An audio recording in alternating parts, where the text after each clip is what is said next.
Assalamualaikum warahmatullahi wabarakatuh.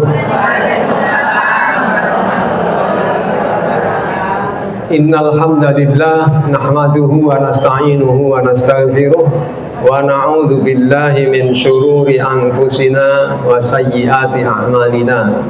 May yahdihillahu fala mudhillalah wa may yudlilhu fala hadiyalah. Asyhadu an la ilaha illallah wahdahu la syarikalah wa asyhadu anna Muhammadan abduhu wa rasuluh.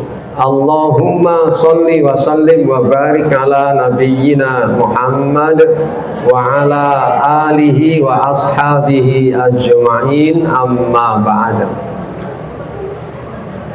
Ibu-ibu seluruh jamaah Majelis Taklim Kurma yang semoga Allah senantiasa memberikan limpahan nikmat dan karunia-Nya, umur panjang, manfaat berkah, sehat lahir batin dan murah rezekinya.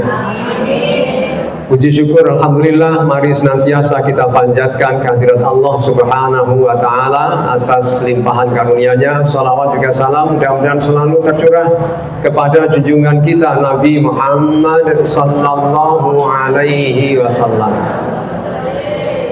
Hari ini hari Rabu tanggal 13 Rabiul Awal atau Mulud 1448 Hijriah, bertepatan dengan tanggal 26 Agustus 2026 Miladiyah.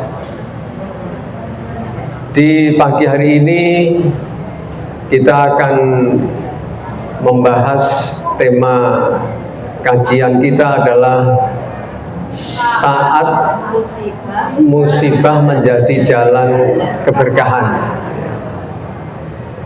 Seperti apa nanti? Oleh sebab itu, sebelum kita masuk ke tema kita itu, perkenankan saya memberikan pantun. Pergi mengaji membawa kurma. Bawa kurma nomboten kok cakep. Singgah sebentar membeli delima. Jika musibah datang menerpa, bersabarlah, insya Allah penuh makna. Ibu-ibu yang saya hormati, kita tentu setiap kehidupan kita, setiap langkah dalam kehidupan kita selalu berharap yang kita peroleh, yang kita hadapi selalu baik-baik, selalu sesuai dengan apa yang kita inginkan, ya. Tetapi ada kalanya sesuatu yang kita inginkan itu ternyata tidak juga kita peroleh, ya. Ternyata apa yang kita hadapi terkadang itu tidak sesuai dengan yang kita harapkan. Maka itulah kemudian kita menyebutnya sebagai musibah, sebagai kegagalan, sebagai sesuatu yang tidak mengenakkan dan lain sebagainya. Tetapi yang menjadi persoalan, apakah setiap kali kita menghadapi sesuatu yang tidak sesuai dengan yang kita inginkan, atau kita mengalami kegagalan, ya, atau terkadang kita menjadi sedih, ya, dan lain sebagainya, apakah itu semuanya merupakan bentuk atau wujud bahwa Allah itu membenci kita? Tentu tidak, ya. Islam mengajarkan kepada kita di dalam surah Al-Baqarah ayat 155, Allah berfirman, "Walana beluwannakum bisyai'im minal khaufi wal ju'i wa naqsim minal amwali wal anfusi wat tamarat wa basyiris sabirin." 100 berapa? 55, ya. Walana beluwannakum, dan sungguh nabluwannakum, kami akan memberi bala. Bala itu artinya cobaan. Dan sungguh kami akan memberi cobaan kepada kalian. Walanabluwannakum. Ibu-ibu kalau membaca Al-Quran menjumpai kata huruf lam yang dibaca pendek, la, ya, la, itu artinya sungguh, ya, sungguh. Tapi kalau dibaca panjang, la, itu artinya no. Nah, tidak. Jadi kalau ibu-ibu mau mengatakan tidak tapi pakai bahasa Arab, la. Tapi kalau dibaca pendek, apa tadi artinya?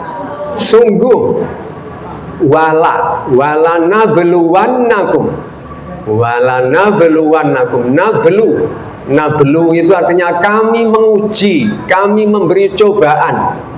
Tapi kemudian ada tambahan nun ditasdidkan, walanabluwanna. Ini maknanya juga sungguh juga. Jadi lam dibaca pendek tadi artinya juga sungguh. Nun yang ditasdidkan itu juga maknanya apa? Sungguh juga. Nah, kalau demikian berarti pasti, dengan kepastian yang 100% pasti. Dan sungguh kami akan menguji kalian. Pasti itu, sudah pasti. Minal khaufi, dengan rasa takut. Walanabluwannakum minal khaufi wal ju'i, dengan apa lagi? Rasa lapar. Walanabluwannakum bisyai'im minal khaufi, dengan sesuatu, yaitu berupa rasa takut, wal ju'i, dan berupa rasa lapar, wa naqsim minal amwal, dan kekurangan harta. Ya, terkadang ibu-ibu tidak megang uang karena uangnya tidak pernah dipegang, taruh di dompet. Ya, wa naqsim minal amwal wal anfusi, dan kehilangan nyawa, jiwa, mental. Ya, al-anfus itu bisa dimaknai jiwa, kehilangan anggota keluarga, atau bahkan kehilangan keberanian dan lain sebagainya. Itu apa? Wa naqsim minal amwali wal anfusi wa thamarot, dan buah-buahan. Artinya apa, ibu-ibu? Bahwa cobaan itu pasti akan diberikan oleh Allah kepada kita selama kita masih hidup. Jadi ibu-ibu jangan pernah bercita-cita atau berdoa kepada Allah, ya Allah jangan engkau timpakan musibah, jangan engkau timpakan cobaan kepadaku. Kalau ibu-ibu berdoanya begitu, berarti itu namanya pamitan itu. Iya, izin untuk ya sudah, saya tak mati saja ini ya, berarti. Karena selama kita hidup itu suatu keniscayaan pasti akan dicoba, diuji. Itu pasti. Jadi ujian itu merupakan bagian dari kehidupan kita. Jangan dijauhi. Cobaan itu jangan dijauhi, malah diakrabi dengan cara apa? Dihadapi dengan baik. Jadi jangan ditinggal lari, malah ditinggal lari akan menghadapi cobaan yang baru, yang lainnya. Jadi ini merupakan ketetapan Allah, atau dalam istilah agama disebut dengan sunnatullah. Ketetapan Allah yang Allah berlakukan dalam kehidupan manusia selama manusia masih hidup. Jadi ibu selama masih hidup, jangan minta agar dihindarkan dari cobaan. Ya, tapi yang diminta adalah, ya Allah berilah aku kekuatan, ya, diberi keikhlasan, diberi ketabahan, ya, kesabaran dalam menghadapi cobaan. Jadi bukan, ya Allah janganlah engkau timpakan cobaan kepada kami. Ya tadi, kalau memang mintanya begitu berarti minta apa itu? Ya pamitan tadi. Ya. Jadi berani hidup, tak takut mati. Takut mati jangan hidup. Takut hidup mati saja. Mati saja. Ya. Baik, yang pertama itu dulu. Jadi ibu-ibu harus merubah mindsetnya bahwa cobaan itu keniscayaan. Hanya cobaan itu macam-macam. Tadi disebutkan dalam Al-Quran surah Al-Baqarah 155 tadi itu bisa berupa apa tadi? Rasa takut, bisa berupa rasa lapar, bisa berupa kehilangan nyawa, ya, bisa berupa kekurangan harta benda, kekurangan apalagi makanan, buah-buahan, ya, dan lain sebagainya, macam-macam. Ya, kadang-kadang diuji dengan apa? Kekurangan masalah ekonomi. Kadang diuji dengan sakit, ya. Kadang diuji dengan apa? Ketidakrukunan dalam berumah tangga, ya, macam-macam. Kita memang tidak bisa memilih, kita harus dicoba dengan mana, ya. Kita tidak bisa memilih. Allah akan memberikan cobaan kepada kita berupa apa, kita tidak bisa memilih. Duh Gusti Allah, mbok kula dipun paringi ujian anu mawon, apa misalnya, pilih apa gitu ya, ya, sing enteng-enteng. Kita memang tidak bisa memilih bentuk cobaan, tetapi kita bisa memilih cara menghadapinya. Ya, jadi tugas kita adalah bukan memilih bentuk dan rupa cobaan, tetapi yang kita pilih apa? Cara mensikapinya seperti apa, itu yang harus kita tentukan. Ya, baik. Jadi landasannya yang pertama adalah itu surah apa tadi?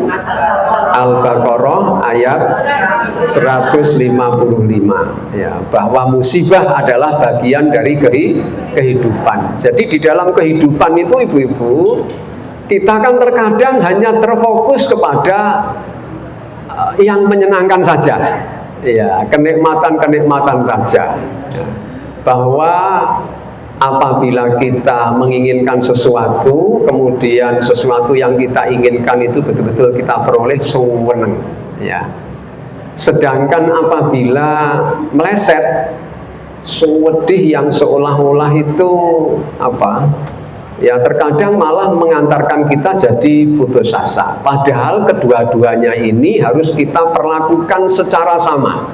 Baik itu musibah maupun kita dapat kenikmatan, kesenangan, kedua-duanya Allah memfungsikannya untuk ujian sebenarnya. Bagaimana manusia itu ketika diberi limpahan kesenangan, kenikmatan, dia mau bersyukur atau tidak? Ketika ditimpa sakit, ya, ditimpa kekurangan harta, seperti apa? Sebenarnya kedua-duanya adalah merupakan ujian, ya, supaya kita ini dekat kepada Allah, ya. Yang kedua, musibah itu bisa menjadi penghapus dosa, ya. Di dalam sebuah hadis yang diriwayatkan oleh Imam Al-Bukhari dan Imam Muslim, Rasulullah Shallallahu Alaihi Wasallam bersabda, "Ma yusibul muslima min nasabin, wala wasabin, wala hammin, wala huznin, wala adan, wala ghammin, hatta syaukati yushakuha, illa kafarallahu biha min khotoyah." Tidaklah seorang muslim tertimpa suatu kelelahan, penyakit, kesusahan, kesedihan, gangguan, bahkan duri yang menusuknya, kecuali Allah akan menghapus sebagian dosa-dosanya. Jadi kita jangan fokus kepada yang menyenangkan, ya. Kita harus juga memahami bahwa ternyata setiap musibah yang menimpa kita, ya, apapun bentuknya tadi, mulai dari rasa takut, lapar, kekurangan, ya, kekurangan harta, kekurangan makanan, buah-buahan dan lain sebagainya, itu termasuk yang paling kecil hanya tertusuk duri, berbagian pucuk etok, ya, tusuk duri. Soalnya sampai ke pangkalnya sakit sekali itu. Ini bagian ujungnya saja tertusuk. Ternyata Allah menghendaki akan menghapus dosa. Hadis diriwayatkan oleh Imam Al-Bukhari dan Imam Muslim. Ini adalah suatu bentuk rahmat sebenarnya, anugerah dari Allah. Bayangkan ibu-ibu, ya, sakit yang kita rasakan, kesedihan yang kita tanggung, bahkan sesuatu yang kecil seperti tertusuk duri pun itu dapat menyebabkan dihapusnya dosa apabila kita menghadapinya. Tentu syaratnya harus sabar, ya.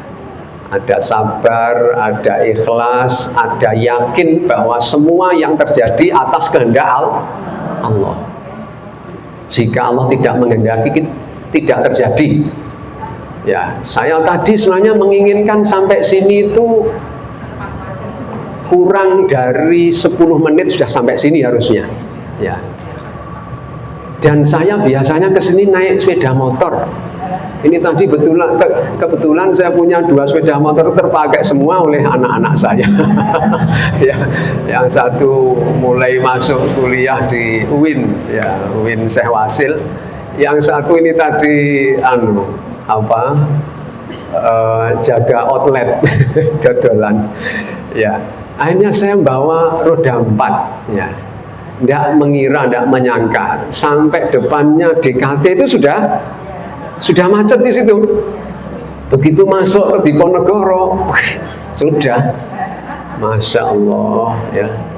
Ini kalau saya tidak segera pasang, wah ini kok ya pas temanya ini. Ya, pas saya mau menyampaikan tema ini, jadi ya saya sambil senyum-senyum juga. Karena saat musibah jadi apa? Jadi jalan keberkahan. Tapi sebenarnya dalam hati, wah ini saya lihat di HP ini Bu Hani sudah nelpon ini. Masya Allah, gimana ini? Akhirnya di jalan di Masjid Baitus Salam, saya belok kiri akhirnya. Tidak jadi terus. Kalau terus kira-kira sampai sini jamnya habis. Jamnya sudah habis. Jadi saya belok kiri, tapi ketemunya saya bermaksud biar nyampe sini sekalian itu dari utara itu. Tapi ternyata kok ketemunya jalan itu, perempatan yang Kendoho itu. Ya sudah, tidak apa-apa. Di situ ternyata juga sudah longgar. Ya, belok kiri situ. Alhamdulillah telat 1/4 jam lebih. Ya, mohon maaf sekali lagi ibu-ibu, ya ini seperti ini kan tidak mengira, tidak menduga dan tidak menyana. Ya. Ya. Jadi yang perlu untuk kita ini kan terkadang kalau ditimpa musibah seperti yang tadi saya alami tadi itu, ya Allah nyapot sakjane aku mangkok ngene. Ya. Ibu-ibu barangkali juga begitu. Ketika ditimpa cobaan apa misalnya, ya apa kira-kira sakit gitu ya. Sakjane salahku opo? Kan biasanya begitu. Mengapa saya ini? Nah, ibu-ibu, mulai sekarang ibu-ibu jangan lagi bertanya tentang mengapa, ya. Tetapi akan lebih mengakrabkan kita dengan Allah, mendekatkan diri kita kepada Allah. Karena tadi kan ujian itu sudah pasti. Ya. Jadi tidak perlu kita bertanya mengapa. Ya. Yang kita tanya adalah pelajaran apa yang akan Allah berikan kepada diri saya, atau hikmah apa yang Allah akan berikan kepadaku dari musibah ini, dari ujian ini. Begitu. Pertanyaan ini akan mendekatkan diri kita kepada Allah dan akan semangat untuk menghadapi ujian itu sendiri. Jangan mengapa. Kalau mengapa itu seolah nyalahke Gusti Allah. Ya. Nyapo Gusti Allah kok gawe aku loro iki salahku apa? Ya. Jadi seperti Gusti Allah yang salah. Ya. Ada ibu-ibu cerita, ada pasien sakitnya sama, ya, sakitnya sakit jantung semuanya.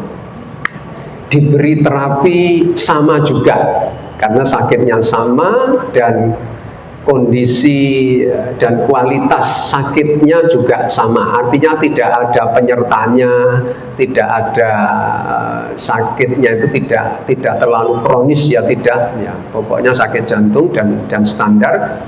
Diberi obat sama, ya katakanlah ABC, diberi obat sama. Ketiga-tiganya ini, jadi terapinya sama.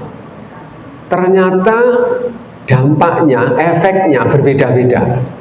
Ada yang cepat sembuh, ada yang biasa-biasa, ada yang nggak sembuh-sembuh. Ya.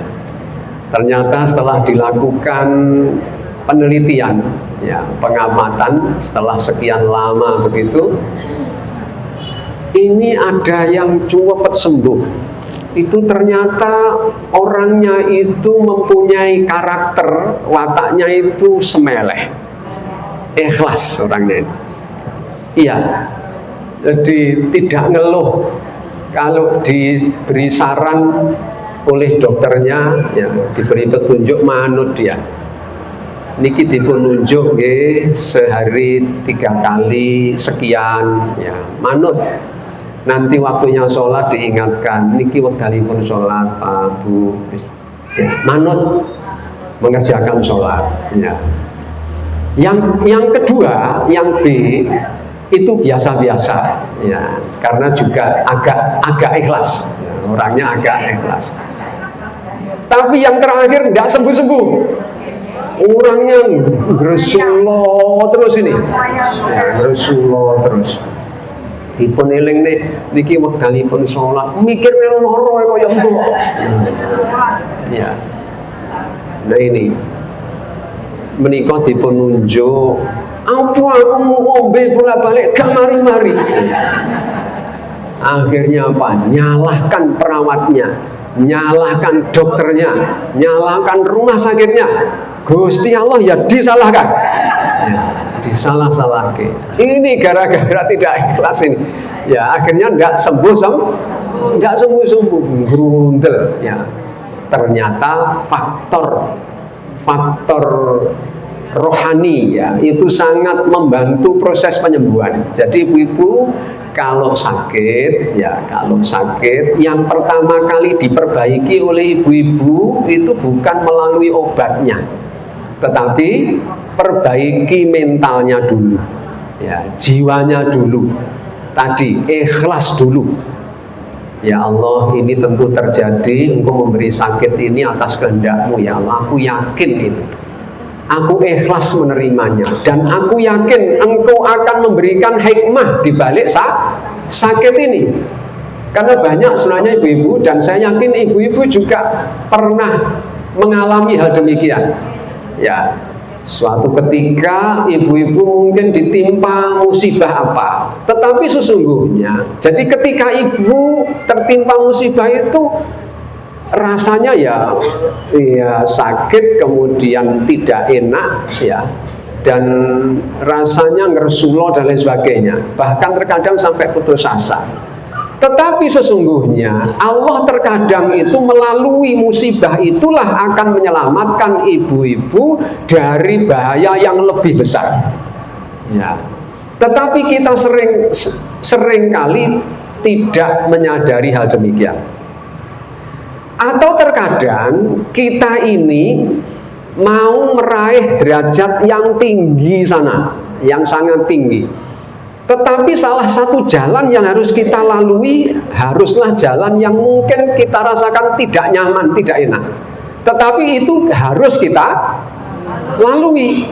Tapi terkadang ketika kita melalui, kita lupa, kita tidak menyadari bahwa kita harus lewat situ. Ya. Saya untuk sampai ke sini ternyata harus lewat macet sih. Ya, contohnya itu. Mungkin tadi kalau saya milih jalan yang lancar bisa jadi nyerempet uang, bisa jadi. Ya. Karena ngebut mungkin. Ya, tapi Allah memberikan hikmah di balik ujian atau cobaan. Jadi yang pertama tadi mindsetnya yang dirubah apa, ibu-ibu? Bahwa musibah, bahwa cobaan itu adalah suatu keniscayaan, pasti ibu-ibu. Jadi cobaan, kenikmatan itu adalah bagian daripada kehidupan kita. Kalau hilang salah satu komponen itu, maka berarti kita tidak hidup namanya. Iya. Jadi kalau kita menginginkan hilanglah cobaan, berarti otomatis tidak ada kehidupan berarti. Ya. Karena hidup itu memang harus ada itu, ada sakit, ada sehat, ada kenyang, ada lapar, ada senang, ada susah. Ya. Kan begitu, selalu lawan kata, ya, besar, kecil, ya, hitam, putih, ya, terus nopo malih, kaya, salah lawan katanya benar. Maksudnya itu, saya bukan nyalahkan jawabannya tadi. Ya. Iya, saya tadi kan nyebut siang lawannya malam, ya, besar, kecil, kaya, miskin, salah, benar. Ya. Kan ibu-ibu nggak pernah nonton lawak toh? Ya, jadi itu merupakan keniscayaan. Jadi ibu-ibu kalau ditimpa oleh cobaan, oleh musibah, maka yakinilah inilah memang bagian daripada kehidupan. Dinamika kehidupan ya seperti ini. Maka harus kita hadapi dengan sabar, dengan solusi yang terbaik begitu. Ini yang pertama. Yang kedua ini tadi, bahwa ketika kita ditimpa musibah, jangan bertanya apa tadi? Mengapa Allah kok menimpakan ini kepadaku? Jangan mengapa. Keliru itu kalau mengapa. Karena sebenarnya jawaban mengapa sudah. Ya tadi, walana beluan nakum. Itu tadi. Mengapa? Ya mergo kita masih hidup. Ya, jawabannya itu. Lek wegah diuji ya jangan hidup. Nah, yang kedua adalah ini tadi. Jadi mindsetnya ibu-ibu dirubah. Jangan lagi menggunakan pertanyaan mengapa, tapi gunakan pelajaran apa atau hikmah apa yang akan Allah berikan kepadaku dari cobaan ini. Sakit begitu kira-kira ibu-ibu? Jadi jangan menghadapi musibah itu metutut. Nyapa ya kon. Ya, nggih. Mboten iso nerokne metutut. Soale wis metutut. Ya. Berikutnya.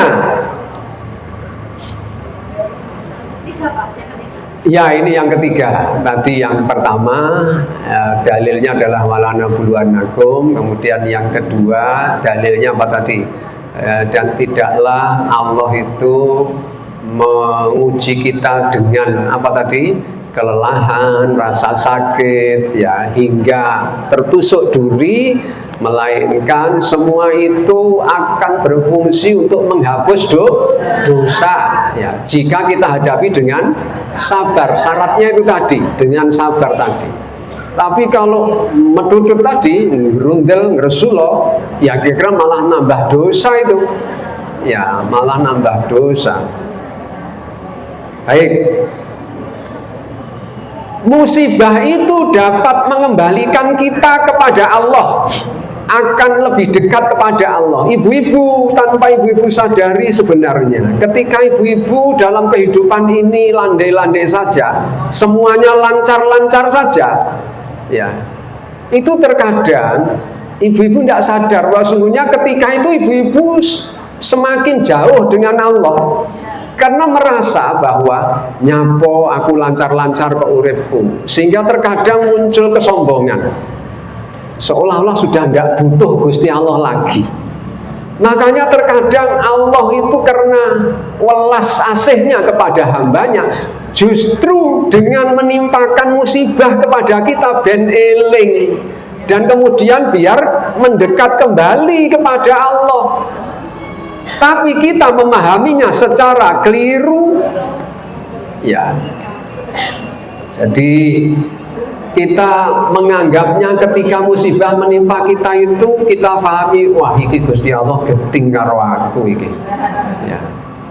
Padahal justru sebaliknya, Allah itu ibu-ibu sangat cemburu kepada hambanya, lebih cemburu daripada orang yang cemburu kepada kekasihnya. Barangkali ibu-ibu cemburu kepada suami ibu-ibu, Allah itu lebih cemburu kepada hambanya daripada ibu-ibu kepada suami ibu-ibu. Ya. Allah itu saking cemburunya, apabila hambanya melakukan perbuatan yang tidak benar, maka Allah akan menegurnya. Cara menegur Allah itu terkadang menimpakan musibah. Ya. Terkadang mulai dari musibah yang kecil, kesandung, ya. Makanya ibu-ibu kalau kesandung segera ingat kepada Allah, jangan kesandung copot-copot, kesandung copot-copot. Ya, jadi jangan melihat kehilangannya, ya. Jangan melihat sesuatu yang tidak sesuai dengan harapan kita, tetapi coba palingkan perhatian kita itu kepada apa ya, di balik musibah ini aku akan memperoleh sesuatu apa. Kalau tadi pertanyaannya apa tadi? Yang kedua tadi itu hikmah apa atau pelajaran apa, ya. Jadi kalau yang ketiga ini sudah pada begini. Jadi ketika kita ditimpa musibah tadi sudah otomatis, ketika kita menghadapinya dengan sabar, maka yang kita peroleh setidaknya adalah dihapus dosa kita, ya. Ketika kita sakit, ya,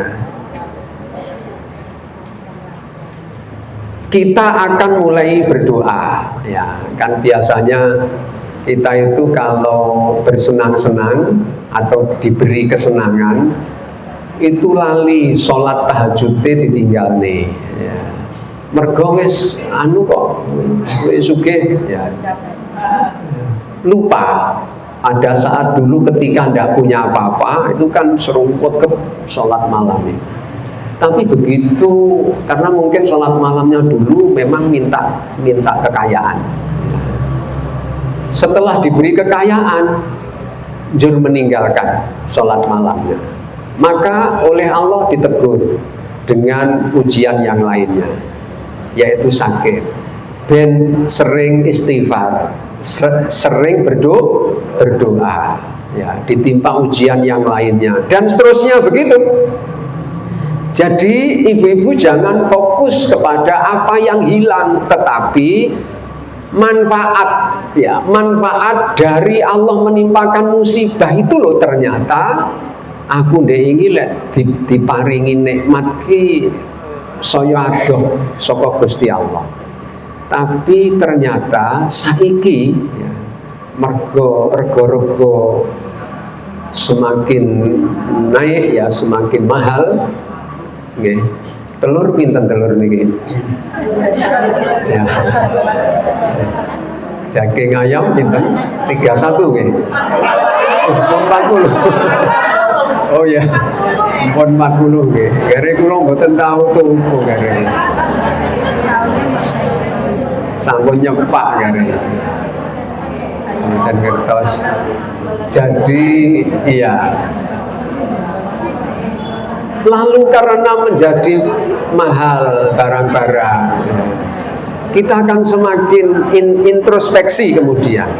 Ya, ini harus melakukan apa ya kalau demikian ini? Ya. Wah, saya harus nambahi usaha ini saya harus ini. Di samping itu orang ini pasti akan semakin dekat kepada Allah, pasti itu. Jadi setiap musibah itu sebenarnya ya, harusnya akan mengembalikan seseorang kepada Allah. Kalau ada orang yang diberi musibah atau ujian, tetapi kok malah ngersulo, malah menjauh dari Allah, kan umumnya orang-orang itu kalau depresi atau tertekan hidupnya ya, itu larinya itu terkadang tidak tepat ya. Larinya ke minum-minuman keras ya, ke narkoba, atau pergi ke suatu tempat ya. Mestinya larinya kepada Allah dan mohon solusi kepada Allah. Di dalam surah Al-Insyirah, Alam nasroh laka sadro, atau asyarah, nama lainnya itu asyarah atau Al-Insyirah. Alam nasroh laka sadro wa wada'na anka wizrak alladhi anqadha dhahrak wa rafa'na laka dhikrak fa inna ma'al usri yusra. Inna ma'al usri yusra fa idza faragta fansab wa ila rabbika farghab. Hebat itu Ibu. Putrane sinten niku? Saya menggarisbawahi yang ayat fa inna ma'al usri yusra. Artosé menapa? Maka sungguh bersama kesulitan itu adalah kemudahan ya. Inna itu artinya juga sungguh. Nah, jadi tadi la pendek artinya sungguh, inna juga sungguh. Ma'a itu sebenarnya bukan setelah, tetapi bersama artinya. Ma'al usri, al usri itu kesulitan, kesukaran. Yusron ya, fa inna ma'al usri yusron. Yusron itu kemudahan dalam tata bahasa Arab, ibu-ibu. Nah, ini saya sampaikan kepada ibu-ibu. Ini kalau bukan ibu-ibu tidak saya beritahu ini.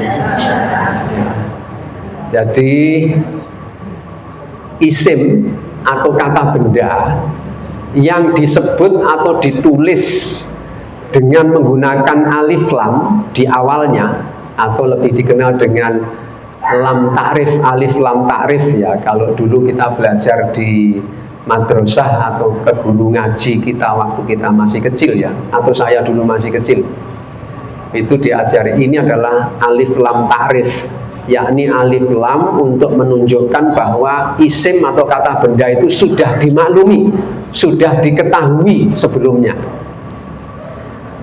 Apabila kata benda itu disebut dengan alif lam, menyertakan alif lam ini, mau disebut berapa kali pun hakikatnya itu jumlahnya hanya satu ya, meskipun disebut berulang-ulang.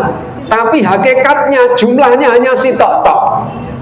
Tapi kalau kata benda yang disebut atau ditulis tanpa alif lam takrif tadi itu kalau disebut sekali berarti jumlahnya hanya satu. Kalau disebut dua kali berarti jumlahnya dua. Disebut tiga berarti jumlahnya tiga. Begitu.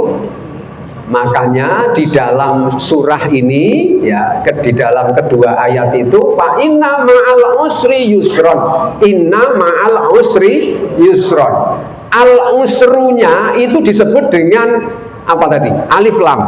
Gitu. Yang artinya kesulitan atau kesukaran. Meskipun disebut dua kali berarti sesungguhnya hanya satu itu kesulitannya. Sedangkan yusron disebut berapa? Dua kali. Makanya Rasulullah bersabda, tidak mungkin ya kesulitan yang hanya satu itu, kesukaran yang hanya satu itu akan mengalahkan dua kemudahan. Ya, Rasulullah ini yang bersabda. Nanti silakan ibu-ibu mencari di Google ya. Tulis saja, catat saja apa? Satu kesulitan tidak bisa mengalahkan dua kemudahan. Hadis Nabi, nah, akan muncul hadisnya nanti ya. Jadi Rasulullah menerangkan mengenai dua ayat ini. Tidak mungkin satu kesukaran bisa mengalahkan dua kemudahan. Dan bahkan Allah di sini menggunakan huruf ma'a. Ma'a itu artinya apa tadi? Beserta atau bersama. Kalau di dalam terjemahan-terjemahan yang lain disebutkan sesungguhnya setelah kemudahan setelah kesukaran itu ada kemudahan. Bukan setelah, tetapi bersama. Hanya saja terkadang kita menemukannya itu baru setelah kesulitan kita alami. Padahal di balik kesulitan itu ada kemudahan. Hanya saja goleki dhisik. Ya, padahal sudah ada di situ. Terkadang begitu. Lah kadang ketika kita menghadapi kesukaran itu kita panik sehingga lupa lek goleki. Ya seperti halnya ibu-ibu kalau mau berangkat ke susu-susu ya goleki kacamata. Padahal kacamata ini sudah dipasang di kepala. Goleki buwi kok nggak sampai ke sandung-sandung. Ini saya mencontohkan diri saya sendiri kok. Saya ini sering begitu. Jadi kunci motor sudah saya kantongi. Jadi bingung saya, goleki sampai ke sandung-sandung karpet, ya, nabraki lawang dan lain sebagainya. Bu, kuncinya tak dilening dia. Kemudian beruayai dia di jaket. Astagfirullah, di kantong celana, Bu. Iya. Nah, ini berarti sudah nyicil pikun ini. Ya, jadi sekali lagi ibu-ibu, yang ketiga adalah ini. Mindsetnya adalah setelah kesukaran itu ada kemudahan. Jadi jangan putus asa, Di baliknya kesulitan, bukan setelah kesulitan. Jadi bersama kesulitan itu ada kemudahan. Tugas ibu-ibu adalah mencari mencari kemudahannya itu loh. Di sisi mana itu? Deliknya di mana? Gitu. Karena jelas-jelas ada di situ. Baik, itu yang ketiga. Ini di pagi hari ini kita sungguh sangat beruntung karena kita akan merubah mindset yang selama ini merusak kehidupan kita. Ya. Mindset itu harus berubah. Nanti setelah pulang dari sini harus berubah. Ketika menghadapi musibah, cobaan apa saja sudah dihadapi dengan senyuman sekarang. Ya. Yang keempat, sekarang kunci menghadapi musibah itu. Kunci menghadapi musibah setidaknya ada 3. 1, sabar.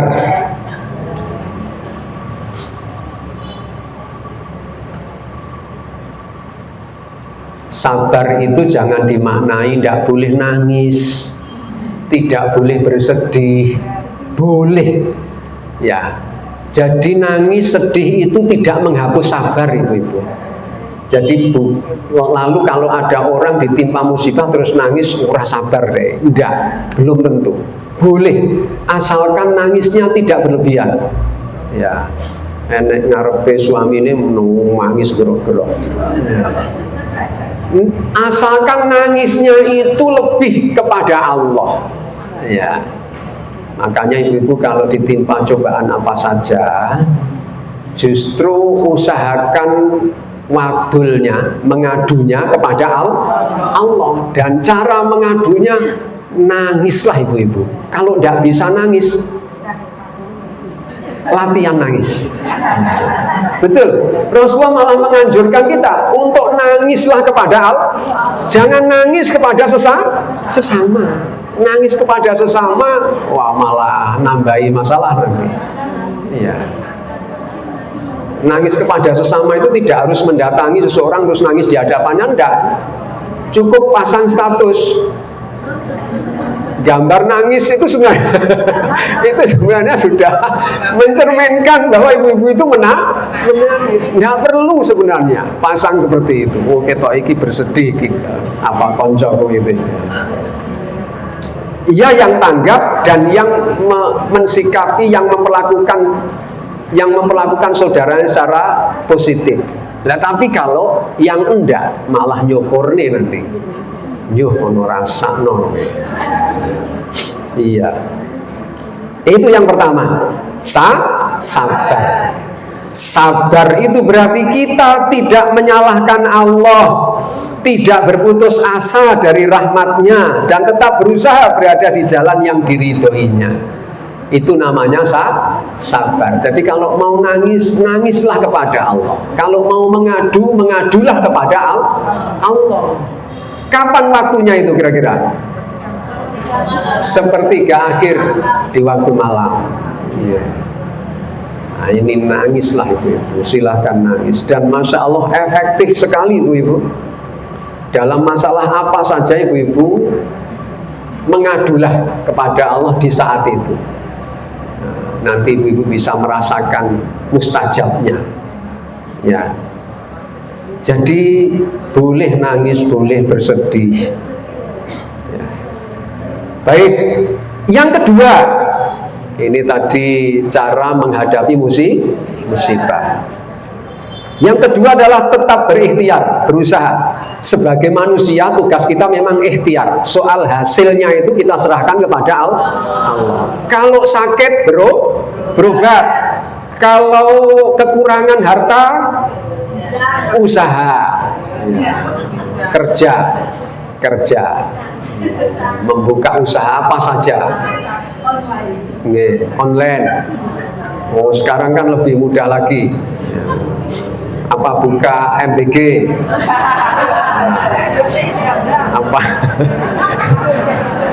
Apa ikut bergabung di koperasi?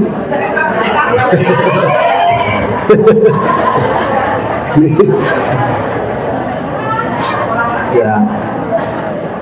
Jangan diteruskan. Ya. Jadi jika menghadapi masalah keluarga, cari solusinya, ya. Jangan malah digerundeli, ngresulo, anggota keluarga disalah-salahke dan lain sebagainya. Jangan, malah rangkul ibu-ibu. Ketika kita menghadapi masalah keluarga apa saja, rapatkan barisan, ya, rapatkan soft. Iya, tidak usah pasang status. Dan yang ketiga adalah tawakal. Ya, tawakal tadi, yakni menyerahkan hasilnya kepada Allah. Jadi setelah usaha manusia dilakukan, baru kemudian kita serahkan kepada Allah.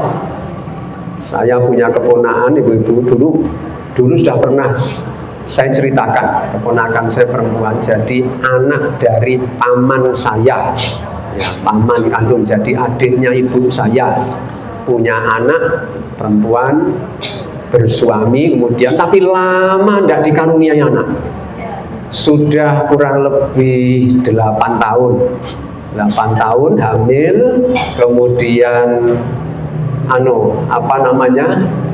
umur hanya tidak sampai 2 bulan, itu kemudian namun sedikit nikah miskram ya. Itu kemudian setelah itu lama lagi, jaraknya lama, akhirnya WA saya, dia di Ponorogo, bosnya saya di Kediri. Mas, aku wis berusaha sebagai manusia, sudah ke dokter spesialis, sudah mengikuti programnya. Nah, saya di samping itu saya juga ingin ikut program langit, katanya begitu. Program langit itu juga ingin mencoba untuk cari anak yang boleh saya asuh. Insya Allah saya asuh dengan baik, syar'i, katanya. Dan saya percaya memang anaknya memang baik, ya keagamaannya baik. Oh iya Nduk, saya manggilnya Nduk, ya karena memang bahasa desa itu begitu, Nduk. Oke, tapi Nduk, saya pesan sampean perbanyak istighfar dan perbanyak doa seperti doanya Nabi Zakaria di surah Ali Imran ayat berapa itu? 38. Ya, 38. Ya. Apa itu? Hunalika da'a Zakaria rabbah. Qala rabbi habli min ladunka dzurriyyatan thayyibah innaka sami'ud du'a. Itu kemudian baca lagi juga doanya Nabi Zakaria yang lain. Ya, doanya yang lainnya lagi ada di surah apa saya lupa itu. Saya suruh baca itu.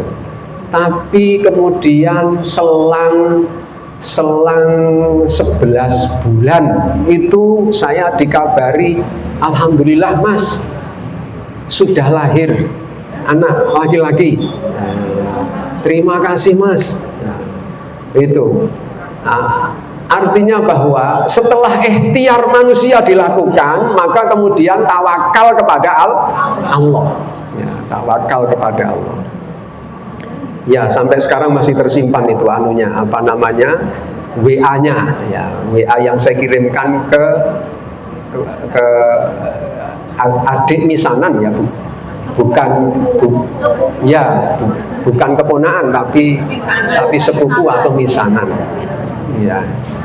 Baik, itu yang ketiga. Yang ketiga adalah tawakal. Yang keempat, ya, berarti tidak ada yang keempat, karena tadi di awal saya sudah bilang 3. Iya.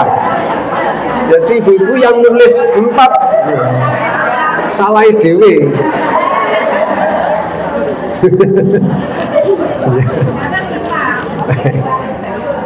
Baik, sekarang saya lanjutkan. Iya, tadi kan masalah apa tadi? Jadi mindsetnya tadi ada 3 tadi yang harus dirubah. Kemudian ini tadi adalah kunci menghadapi musibah. Yang berikutnya ini adalah yang kelima ya. Jangan hanya melihat musibah dari sisi ketidakenaannya saja tadi ya. Tapi lihatlah dari sudut pandang yang berbeda, sehingga kita tidak lagi kita menjadi legowo gitu loh. Jadi kalau kita ditimpa musibah, yang kita ingat ya, perhatian kita hanya fokus kepada ya Allah kok gagal neh toh. Nah, ini kan jadi kecewa dan sakit di hati, jadi sakit. Harusnya itu mengalihkan sudut pandangnya, jangan melihat dari sisi itunya, tapi lihatlah dari sisi yang lain. Ya, misalnya, mengapa kok tidak sesuai dengan yang diinginkan? Mungkin Allah sedang memberikan kesempatan kepada kita untuk lebih dekat kepadanya. Mungkin Allah sedang menghapus dosa-dosa kita. Mungkin Allah sedang mengangkat derajat kita. Mungkin Allah sedang menyelamatkan kita dari sesuatu yang lebih buruk. Dan mungkin Allah sedang menyiapkan keberkahan yang jauh lebih besar daripada apa yang telah kita kehilangan tadi itu. Jadi kita alihkan perhatian kita kepada hal-hal yang positif yang kemungkinan diakibatkan oleh musibah itu. Oh, barangkali Allah kok memberi sakit kepadaku ini supaya besok lagi diberi kesehatan, tak manfaatkan kesehatanku untuk lebih sregep lagi hadir di pengajian kurma. Ya, orang hadir di Rebo tapi Sabtu barang. Umpamanya ya, umpamanya begitu ya, dan lain-lainnya begitu. Insya Allah kalau demikian ibu-ibu, yang tadi bersungut tadi semula setiap menghadapi musibah itu cemberut ya, maka akan bisa berubah menjadi tersenyum ya. Senyum itu 1 senti ke kanan, 1 senti ke kiri, lamanya kira-kira 5 detik saja ya. Jangan terus menerus. Kalau terus menerus nanti iki bubar ngaji kok malih dong ini kabeh iki. Kesambet ini ya. Baik, berikutnya kita belajar dari Nabi Yakub alaihi salam. Nabi Yakub itu ibu-ibu salah seorang nabi yang diuji dengan ujian kehilangan yang Masya Allah luar biasa. Kehilangan putra namanya Yusuf. Lalu ikut setelah itu adalah Benyamin. Ya, Benyamin, dan terus diuji oleh putra-putranya yang 12 itu, yang terkenal itu di surah apa itu? Surah Yusuf. Surah Yusuf itu bagus sekali ibu-ibu. Kalau ibu-ibu membaca surah Yusuf itu lalu ada di antara ibu-ibu yang bikin film. Filmnya menceritakan tentang Nabi Yusuf. Itu manfaatnya luar biasa. Nah, sayangnya ibu-ibu lebih suka nonton film Korea, drama Korea yang AI ya. Ya. Saya bukan pengguna jasa film itu, bukan ya. Saya hanya mendengar cerita-cerita saja bahwa ternyata banyak ibu-ibu yang waktu-waktu kosongnya tidak untuk baca Al-Quran tapi untuk untuk nonton drama Korea ya baik. Jadi Nabi Yakub alaihissalam yang lebih dikenal dengan julukan Israel ya, yang dijuluki Israel itu siapa? Nabi Yakub. Apa makna Israel itu? Israel itu artinya Abdullah. Kalau bahasa Arab itu kan bahasa Ibrani, bahasa Arabnya Abdullah, hamba Allah, yaitu seseorang yang sangat taat patuh kepada Allah. Itu Israel, yaitu Nabi Yakub alaihissalam. Ketika Nabi Yakub alaihissalam kehilangan putranya yang dikerjai oleh kakak-kakaknya itu ya, maka beliau kemudian mengatakan kepada Allah, innama ashku bathi wa huzni ilallah. Sesungguhnya hanya kepada Allah aku mengadukan kesusahan dan kesedihanku. Ini ketika didatangi oleh kakak-kakaknya Yusuf. Bapak, ya, ayah, apa toh yang dipikirkan oleh ayah itu apa? Ya. Nabi Yakub mengatakan, aku ora bakalan wadul yang sampean anak-anakku. Aku wegah memberatkan sampean. Aku hanya akan mengadukan persoalanku dan kesedihanku hanya kepada Allah. Nah, ibu-ibu hendaknya juga demikian. Nah, ini yang saya maksud, mindsetnya ibu-ibu, ketika ibu ditimpa ujian, musibah, jangan cengeng. Ya, jadi kuatkan mental ibu-ibu. Ketika ada orang datang menawarkan jasa dan lain sebagainya, harusnya dalam hati yang justru lebih dulu dimunculkan adalah aku hanya akan mengadu persoalanku kepada Allah dan kesedihanku kepada Allah, tidak kepada engkau. Bukannya sombong, ya, bukannya sombong, tapi memang di dalam hati harus kita tumbuhkan keyakinan yang akan memberi solusi hanya Allah. Manusia terkadang memang oleh Allah dijadikan sarana untuk memberi solusi kepada orang tersebut. Tetapi ada kalanya, ya, contoh Nabi Yusuf juga. Nabi Yusuf itu pernah ibu-ibu minta tolong kepada sesama teman di penjara. Gara-gara minta tolong kepada teman sepenjara itu, maka Allah menegur beliau, Nabi Yusuf alaihissalam. Ya, karena teman-temannya dipeseni oleh Nabi Yusuf, engko lek wis sampean metu saka penjara, tulung ya sampai no pesenku yang sang raja itu, ya, mengenai keadaanku di dalam penjara, ya. Tapi ternyata apa? Lupa, ya, dilupakan. Orang yang dipeseni tadi dilupakan. Itu adalah teguran sebenarnya. Teguran kepada Nabi Yusuf supaya tidak minta tolong kepada manusia. Ibu-ibu juga demikian. Hendaknya lebih ditekankan untuk minta tolong, minta bantuan kepada Allah. Nggih. Ini pelajaran, ya, bagi kita mengenai Nabi Yakub alaihissalam itu. Kemudian yang ketujuh, ya, musibah dapat melahirkan keberkahan. Nah, ini sudah hampir sampai pada puncaknya ini. Iki jamnya kok sudah jam 11 ini. 11 kurang. Kurang berapa? Ya. Nah, ini juga untuk menambah yang poin berapa tadi? Keberkahan itu ibu-ibu jangan hanya dinilai dari bertambahnya material, ya. Wah, duitku neng tabungan saya suwe saya tambah. Ya, wah, anakku wis sekolah iki, wis iki dan lain sebagainya.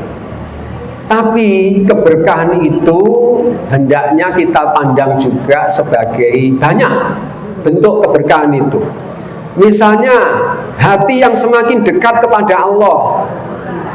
Artinya ketika kita melakukan ibadah, ya, ketika kita melakukan kebaikan seperti bersedekah, ya, menolong orang, hati ini kok tentrem, ya. Itu adalah keberkahan, ya.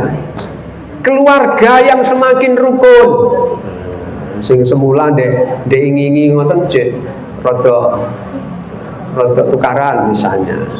Iki kok malih rukun, kepenak, ya, kompak. Dosa yang diampuni, ya, meskipun tidak kelihatan. Kesabaran yang semakin kuat. Doa yang semakin khusyuk. Kehidupan yang semakin sederhana tetapi penuh ketentraman. Dan amal soleh yang semakin banyak. Setiap kali mau melakukan kebaikan kok rasanya enteng, ya. Enteng di kaki, enteng di tangan, enteng di kantong. Kok enteng, ya, semakin enteng semakin hari. Nah, ini menunjukkan keberkahan. Tetapi kalau kaki diajak melangkah menuju ke tempat-tempat menuntut ilmu seperti ini kok wabot. Nah, ini berarti kurang keberkahannya ini. Ya. Ketika kita membuka HP aplikasi Al-Quran, kok meripatku semakin genah, ya. Nah, itu keberkahan. Tapi kalau semakin kok buret, pakai kacamata, wah genah, tapi rasuwe, nah, itu berarti kurang keberkahannya. Tetapi kalau semakin semangat, aku ndek ini longgur sak halaman, saiki wis iso sak juz, one day one juz. Ya. Itu keberkahan. Dan masih banyak lagi bentuk keberkahan yang lain. Dipertemukan dengan saudara-saudara yang padahal tidak sebapak dan seibu, ya tidak sekandung, tetapi kok apik, podot ini koyok saudara kandung, bahkan lebih baik. Ini adalah keberkahan.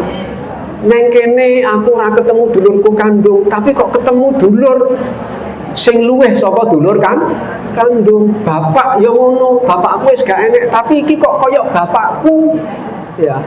Ibuku wis gak enek, tapi iki kok aku ketemu ibu sing apike kaya ibu. Itu keberkahan. Ya. Bisa jadi rumah sederhana tetapi penuh ketenangan lebih berkah daripada rumah mewah tetapi penuh pertengkaran. Bisa jadi rezeki yang sedikit tetapi halal dan membuat hati tenang lebih berkah daripada rezeki banyak tetapi membawa kegelisahan. Ya.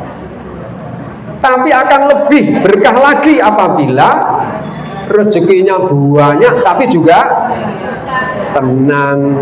Ya.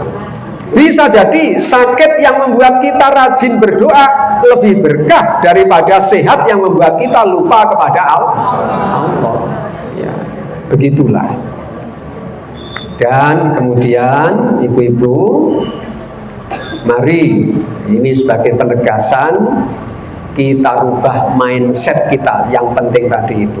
Ya, mulai dari awal tadi bahwa musibah itu adalah merupakan bagian dari kehidupan kita. Jadi jangan menjauhi musibah, jangan menjauhi cobaan. Ya, cobaan itu justru harus kita akrabi, kita dekat. Nanti kalau kita akrab dengan musibah ibu-ibu, manfaatnya kita akan mendapatkan pahala. Ya, kan di dalam petunjuk agama kita, apabila kita ditimpa musibah, apa yang harus kita ucapkan itu? Inna lillahi wa inna ilaihi raji'un. Tadi di surah Al-Baqarah ayat 155 kalau kita lanjutkan itu, wa basyiris sabirin alladzina idza asabathum musibah qalu inna lillahi wa inna ilaihi raji'un. Apa itu artinya Ibu? Sesungguhnya kami ini milik Allah dan sesungguhnya kami akan kembali kepada Allah. Bacanya harus benar, inna lillahi wa inna ilaihi raji'un, bukan inna lillahi wa inna lillahi raji'un. Iya, saya sering mendengar pengumuman di masjid, ya, mengumumkan orang meninggal, inna lillahi wa inna lillahi raji'un, dibaca 3 kali. Ya, salah terus. Lalu ditambahi dengan apa? Jadi setelah inna lillahi wa inna ilaihi raji'un ditambah lagi dengan Allahumma ajurni fi musibati wa khlufli khairan minha, yang artinya adalah ya Allah berilah pahala kepadaku atas musibah yang menimpaku dan gantilah untukku dengan sesuatu yang lebih baik darinya. Nah, ini tambahi dengan itu ibu-ibu. Jangan khawatir, nanti saya kirimkan. Saya kirimkan ini. Nggih. Kersa nggih, saya kirimkan nanti ya. Nggih. Baik, saya kira itu ibu-ibu yang dapat saya sampaikan. Ya, saya tekankan kembali beberapa mindset tadi itu, bahwa cobaan adalah bagian dari kehidupan kita. Kalau ibu-ibu ditimpa cobaan, apa yang harus ditanyakan? Apa kalimatnya bagaimana? Bukan mengapa, tetapi pelajaran apa atau hikmah apa yang akan Allah berikan kepadaku. Ya. Terus kalau ibu-ibu mau menangis, mengadulah kepada Allah. Ya. Lalu apa tadi? Kunci menghadapi cobaan itu apa saja tadi? Sabar, tawakal, sabar, ikhtiar dan tawakal. Sabar, ikhtiar, tawakal. Ya. Baik, saya kira itu bunga melati harum mewangi, tumbuh indah di tepi taman. Jangan berputus asa di dalam hati, karena setelah kesulitan ada kemudahan. Baik, mari Ibu-ibu kita berdoa bersama-sama. Mudah-mudahan apa yang kita peroleh ini Allah berikan kemudahan kepada kita untuk mengamalkan dalam kehidupan kita sehari-hari. Alhamdulillah hamdan yuwafi ni'amahu wa yukafi mazidah. Ya Rabbana lakal hamdu kama yanbaghi li jalali wajhikal karim wa 'azimi sultanik. Allahumma salli ala Muhammad wa ala ali Muhammad wa sallim wa radiyallahu anhum wa an kulli sahabati Rasulillahi ajma'in walhamdulillahi rabbil alamin. Ya Allah, ya Rahman, ya Rahim, segala puji hanya bagimu. Engkau telah mempertemukan kami dalam majelis ilmu dan kajian Muslimah Kurma di Masjid Al-Ikhlas ini. Limpahkanlah kepada kami ilmu yang bermanfaat, hati yang lembut, iman yang semakin kuat, dan amal soleh yang Engkau ridhoi. Ya Allah, pada kesempatan ini kami telah belajar bahwa musibah tidak selalu menjadi tanda kemurkaan-Mu. Musibah dapat menjadi jalan untuk mendekatkan diri kepadamu, menghapus dosa, menguatkan kesabaran, meninggikan derajat, dan membuka pintu keberkahan. Ya Allah, apabila Engkau sedang menguji kami dengan kesulitan, berikanlah kepada kami kesabaran. Apabila Engkau menguji kami dengan kehilangan, berikanlah kepada kami keikhlasan. Apabila Engkau menguji kami dengan kesakitan, karuniakanlah kesembuhan dan keteguhan iman. Apabila Engkau menguji kami dengan kesempitan rezeki, bukakanlah pintu rezeki yang halal, luas, dan penuh keberkahan. Allahumma inna nas'aluka sabran jamila wa qalban radiya wa imanan qawiyya wa farajan qariba. Ya Allah, jadikanlah setiap ujian yang kami alami sebagai sarana untuk semakin dekat kepadamu. Jangan Engkau jadikan musibah membuat kami jauh darimu, tetapi jadikanlah ia jalan untuk memperbaiki diri, memperbanyak istighfar, mengingatkan ibadah, mempererat silaturahim, dan menumbuhkan kepedulian kepada sesama. Ya Allah, ajarkan kami untuk senantiasa mengucapkan inna lillahi wa inna ilaihi raji'un ketika mendapat musibah, dan anugerahkan kepada kami sebagaimana janjimu, Allahumma ajurni fi musibati wa akhluf li khairan minha. Ya Allah, berilah pahala atas musibah yang menimpaku dan gantilah untukku dengan sesuatu yang lebih baik. Ya Allah, berikanlah keberkahan kepada seluruh jamaah muslimah Kurma. Jadikan majelis ini sebagai majelis yang Engkau rahmati. Para pesertanya Engkau ampuni, doanya Engkau kabulkan, dan ilmu yang diperoleh dapat diamalkan dalam kehidupan sehari-hari. Ya Allah, berkahilah keluarga kami. Jadikan rumah tangga kami rumah tangga yang sakinah, mawaddah, warahmah. Jadikanlah ibu-ibu ini ibu-ibu yang salihah, yang mampu menjadi sumber ketenangan, pendidikan, dan keteladanan bagi keluarga. Ya Allah, ampuni dosa-dosa kami, dosa kedua orang tua kami, suami dan anak-anak kami, keluarga kami, guru-guru kami, serta seluruh kaum muslimin dan muslimat. Ya Allah, bagi saudara-saudara kami yang sedang menghadapi musibah sakit, kesulitan ekonomi, kehilangan orang yang dicintai, maupun berbagai persoalan kehidupan, berikanlah pertolongan, kesabaran, jalan keluar, dan gantilah setiap kesulitan dengan kemudahan serta keberkahan. Rabbana afrik alaina sabra wa tawaffana muslimin. Ya Tuhan kami, limpahkanlah kesabaran kepada kami dan wafatkanlah kami dalam keadaan berserah diri kepadamu. Ya Allah, jadikan kota Kediri sebagai kota yang aman, damai, tentram, maju dan penuh keberkahan. Jauhkan masyarakat kami dari bencana, konflik, perpecahan, kemaksiatan dan berbagai keburukan. Satukan hati para pemimpin dan masyarakat dalam kebaikan. Ya Allah, kami memohon kepadamu husnul khotimah. Jangan engkau cabut nyawa kami kecuali dalam keadaan beriman, bertakwa dan engkau ridhoi. Rabbana atina min ladunka rahmatan wa hayyi' lana min amrina rasyada. Rabbana atina fid dunya hasanah wa fil akhirati hasanah wa qina adzabannar. Subhana rabbika rabbil izzati amma yasifun wa salamun alal mursalin walhamdulillahi rabbil alamin. Demikian ibu-ibu yang saya hormati, ini hari ini ada kegiatan besar. Besok ya, bukan hari ini ya. Ada demo besar-besaran di Jakarta. Di Jakarta. Jadi doakan ibu-ibu mereka yang memperjuangkan nasib kita itu, rakyat Indonesia itu, ya, untuk bagaimana bisa memperoleh kehidupan yang sejahtera, yang adil makmur. Mudah-mudahan Allah mengabulkannya dan Allah memberikan keberhasilan kepada mereka. Amin ya rabbal alamin. Demikian, sekali lagi mohon maaf. Billahi taufik wal hidayah. Wassalamualaikum warahmatullahi wabarakatuh.